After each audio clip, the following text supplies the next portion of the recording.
Hi everybody, welcome to another week of Breathe. Thank you so much for taking the time to listen to another video of mine. Mimi ninaitwa Pamela, ni wellness coach na pia nimesomea a bit of counselling. Now nataka tuangalie umuhimu wa kucheck in. We need to be checking in with ourselves, how we are mentally. Kama utakuwa unaifanya weekly, of which I prefer kama ungekuwa unaweza kufanya weekly, ila kama unahitaji kufanya after 3 days, kama unahitaji kufanya after a certain period of time, you sit down and check how you are in your mental, what is bothering you this season, what is going on in your life. Like you really sit down and assess what is going on in your mind. Kama kuna certain behaviors maybe you unakuwa on exhibit during this season, kama ni outburst, kama ni anger, kama ni quietness, kama ni kutaka kukaa tu mwenyewe, yani unakuwa tu mwenyewe unajiassess na kusit down na kucheck in like what is going on, ili sasa uweze kuicapture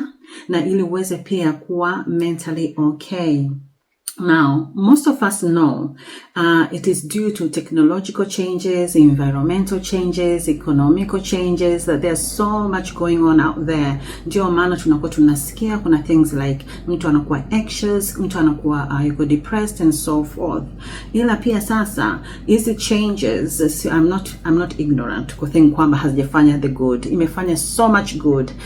Bring economical growth, imefanya watu wamepata kazi, imefanya maisha yameendelea, yamekuwa mazuri. Kuna so much benefits ambazo zimekuja na all these changes. Ila sasa at the same time bring harm to people. Now sasa nataka to concentrate katika hizi changes ambazo zimetokea na ina bring harm. What can we do to help ourselves ili tuwe better in ourselves? So I bring you good news. Kwanza tunataka it easy. Tuna relax, tuna breathe in, tuna breathe out, na kujua kwamba we take it a day at a time, na kwamba there's always light at the end of the tunnel. I cannot stress enough kwamba how crucial it is to understand our mental and to pay attention to our mental. It is so easy to pay attention to our physical when you get a headache, when you get a tummy ache, kwamba unywe dawa au uende hospitali. It's so easy to do that and ignore our mental, but it is very crucial and very important to pay our attention to our mental state. And so we need to take necessary steps to help ourselves so that we can have a peaceful, better life. I want us to create a culture of checking in. And there's many different ways you can check in within yourself. You need to be checking in. Like I said before, you check in daily, like I prefer to do it weekly. Now, when I was doing a counseling course, there's 2 things we used to do in every class. Is a must. You first, when you go in, you sit down, 12 of you, you check in. And the last thing you do is check out. Now, what usually happens during these sessions of checking in, now the thing about counseling is you don't sit in a class and just listen. It's most of the time you are engaged in discussion and talking. So you talk more. And so during check-in, everybody has to share what has happened during the week, whether it's ups, whether it's downs. And you state what is going on in your mind, so that when you're going to that class, you have a clearer mind, yeah? Now, the aim of this checking in, they are training us as future counselors to be doing that, so that when you go to see a client, you have a clearer mind. You know where your mind of state is. Now, when we're checking in, you are telling your peers what has happened during the week. If you had fights, if you had arguments, if you have something that is bothering you at work, there was lots of crying as well, because you are being true. You are sharing. Now, before we do this, obviously, this is very private, yeah? Before we sign into doing this, we have agreements you have to sign. Kwamba anything that is shared within these classes is not going to be shared outside. So obviously, very professional and very information imekuwa heavy, so obviously you have to keep it in. And so during these sessions there was lots of crying, lots of tears, kwa sababu sasa mtu anakuwa ana share maybe how difficult that week has been. labda kama ame experience a loss, au ame experience an illness, au ame experience a bad fight with a partner, au kama ame realize kwamba partner wake anamcheat, anakuja anaishare during check-in. Na so kama sasa una bear in mind, for example, hii may happen, you are a counselor, yeah? Your partner has cheated on you, and now you have to go and attend to this client. Are you going to be present for this client?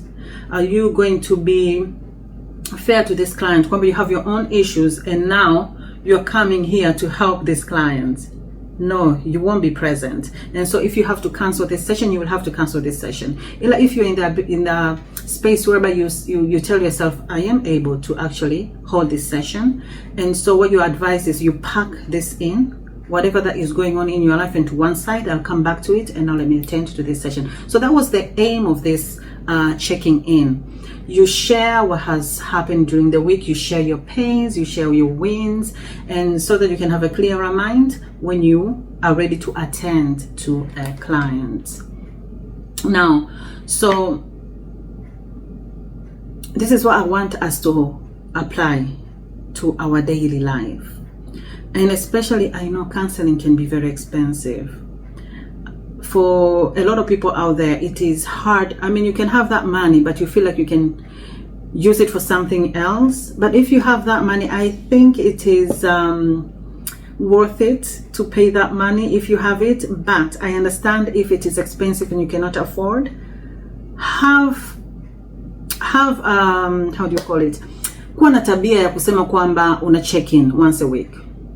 Like check in within yourself. Journaling. Fanya journaling. Journaling, it's very famous in the Western. But kwa nchi ambazo zinakuwa ndo zinaanza kuendelea, I think it's sio culture ambayo imezoeleka. Lakini journaling, it is quite very therapeutic. Ukiwa unaandika chini vile vitu ambavyo unakuwa una go on. So jiwekea once a week. Nakuwa naandika chini kwamba leo, every Saturday or maybe every Monday jioni, nakaa naandika chini what's going on. Like, okay, this week, how has this week been? What is really bothering me during this week? Is it workplace? Is it a certain person? Is it this? Unaandika chini. The thing about writing down, unapokuwa unaiweka in a piece of paper, inakuwa kama in a way different kwa sababu you're seeing it out there. It's not here anymore. Hayo mzigo. Unapokuwa umeiweka, inakuwa kama not part of you. I did journaling when I was in high school. Na nilikuwa nafanya kwa sababu wengine walikuwa wanafanya. Nimesoma overseas so I was lucky enough kuona watu wanafanya hii kitu. Kwa hiyo na mimi nikakopi kwa sababu it was a trend, it was a thing in high school, people doing that. And I did journaling, and of course, obviously as a teenager, I had my own ups and downs. I had my issues, like teenage issues, normal issues that teenagers go through. And so by journaling, it did help. At that time, I didn't know it was helping. I was just doing it because it was a trend. But later on, I came to see how helpful it was. Nilikuwa nikiandika chini, hii kitu naiona sasa is not part of me really. I mean, yes, I'm going through this, but inakuwa in a way indifferent. Inakuwa kama nime let go a bit. Like it's not really like all here, it's here. And it's easy as well for some of them to see, it is not a big deal. Kwa sababu umeshaiweka hapa, unaiwei indifferent. Unaona kwamba hii inasanikati. Now it's okay, but this one is bothering me. So probably every week you'll keep on repeating the same thing, writing the same thing, kwa sababu you're continuously going through it. So weekly, do journaling. Kama you can't afford counseling, do journaling. I heard of this lady. Alikuwa na marafiki zake hawa watatu. They were in a group of 4 friends. They were all working, all married, all had kids. And what they had decided is they would meet once a month and they would have sessions. And these sessions, they called them dumping session, whereby they would meet up for a drink and everybody would have 30 minutes to dump. And everybody will say whatever they want to say within that month, what has happened, what is weighing in their mind, whether it's their wins, their failures, whatever. Like you share anything you want to share. So after 30 minutes, another one, and another one. And then after 2 hours, they can summarize. They can come together to a topic. Maybe they feel like it's more, like maybe that person needs more help, or maybe they need more advice, or maybe they need to discuss about this and this. And this girl was saying within a year, she saw a difference in herself.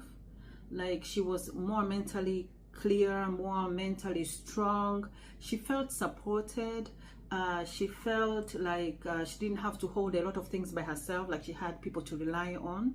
She felt hard.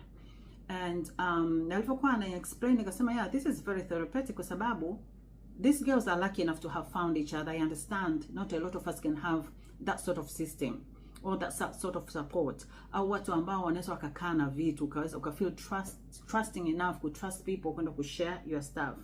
Ila sasa these people are lucky enough to have found each other to do that. Na pia akawa wanasema benefits, like all of them are happy with that arrangement. If you are lucky enough, find a friend, even if it's one, you can meet up. And bear in mind, this is not about like complaining or whining. No, it is not complaining at all. It is not whining. It is about sharing your experience, sharing your pain, and you are ready to receive solution. And because the problem about complaining and whining, it's like you're always in a victim state and you're not looking for solutions. Usually people who are complaining and whining, they don't want solution. They just want to complain and carry on with their pain. That is sad, and you're not supposed to do that. What I am saying here is you are sharing your pain, you're sharing your experience as much as, even if it's not fair, but you're looking for ways on how you can be dealing with that thing that is unfair. Do you understand? So those people are lucky enough. So if you have somebody in mind, maybe you create as well a dumping session whereby you can be meeting once a month. Meet up and dump all your stuff, even if you're not getting help, but at least a problem shared is a problem half solved. Or if you can't find somebody, that's one option. Find somebody you can share with. If it's your sister, your mom, a good friend that you can trust. That's number one. Number two, journal. Write down. Andika. Yeah. Na kuwa truthful. Sirembe au kaogopa sijui nani ataiona. Unajua hii kitu ya kusema kwamba kuna mtu nilimwambia, akaniambia naogopa mtu akikamata diary, sitaki kuandika. Ngambe, and then like, under the sun, is there anything new? Like, I don't know. Me, the way I'm thinking, it's like, there's nothing new under this. Nothing will, what will shock somebody with, like, really, don't be scared. Like, write, and obviously don't put it on the open. Like, find a hiding space you can hide. Or, kama unakuwa uko worried sana, then andika, and then after some time maybe tear it up, ichome, then endelea kuandika. Lakini trust you me, hata kama ni piece of paper unakuwa unaandika chini, itakusaidia sana. And then last, kama una hizo funds, pay somebody ambao unaweza ukaenda sasa ukadump. Na uzuri wa kupay somebody, usually unapata solutions, kwa sababu hawa watu ni wamekuwa equipped kukusaidia, wamekuwa equipped kukulead you to find solutions. As counselors, we're being taught and we believe everybody ameumbiwa kitu ambacho kinaweza kumsaidia yeye, ila pia tunakosa ile tekniki ya kwenda kulead katika hiyo solution. Kwa sasa the way we are trained ni kwamba I am going to help you navigate through mpaka uweze kupata hiyo njia wewe mkuweza kutoka. Okay? So yes, let's create an environment, let's create a space, let's make it our business to check in within ourselves, because it is very important for our mental wellness, very important for our mental peace, very important for clarity in life, very important katika just to live life whereby you are present, you're breathing, you're experiencing the present life and enjoying everyday life. Thank you so much for watching, and if you find this very helpful, consider liking. If you haven't subscribed, consider subscribing. And until next week, I pray and trust that you're going to be okay. And yes, take care and have a wonderful week. Thank you. Bye.